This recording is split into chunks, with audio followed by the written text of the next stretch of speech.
Hello everyone, this is Rajat here and आज मैं आपके लिए लेके आया हूँ क्लास 10th मैथ्स का chapter number 1 that is real numbers. ये रियल नंबर्स का एक इंट्रोडक्शन वीडियो है। इसमें हम डिस्कस करेंगे कि रियल नंबर्स होते क्या हैं। So let us start with the simple definition of real numbers.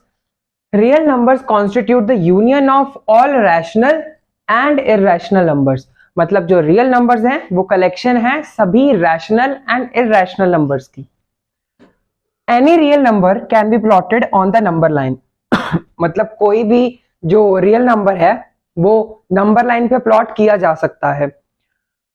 Also अगर आप इसको एक प्लॉट के जरिए देखना चाहें तो वो ऐसे देखेंगे दैट रियल नंबर्स जो कि कलेक्शन है रैशनल एंड इररेशनल नंबर्स की, एंड रैशनल नंबर्स में जो सब नंबर्स आते हैं वो है integers, whole numbers and natural numbers.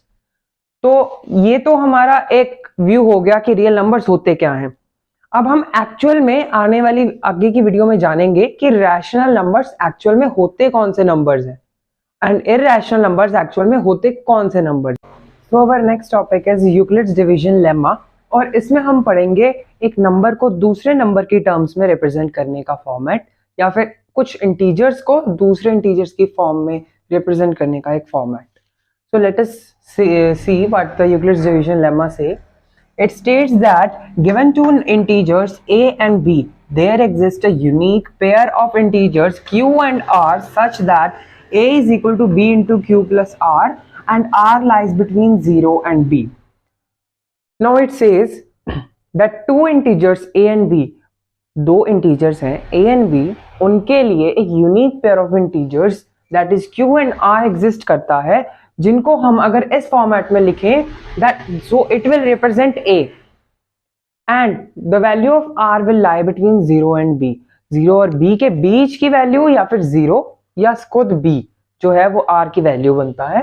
And also this lemma is essentially equal to dividend equal to divisor into quotient plus remainder. इस लेमा का जो फॉर्मेट है जो हमें पढ़ना है एक्चुअल में वो है dividend equal to divisor into quotient plus remainder. Let us take an example. Here I have done a simple calculation, you can easily understand. 5 divided by 2. If we want to represent 5 according to Euclid's division lemma, let us divide 5 by 2. So 5 को अगर हम 2 से divide करेंगे so 2 2s are 4, and if we minus 5 from 4 then we will get 1 as remainder.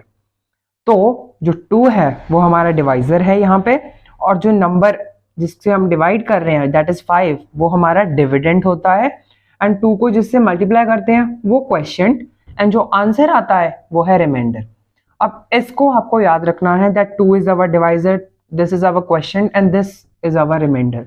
In positions को आपको याद रखना है, एंड देन हम इसको इस फॉर्मेट में जो कि हमारा लेमा हमें बताता है उसमें पुट करेंगे।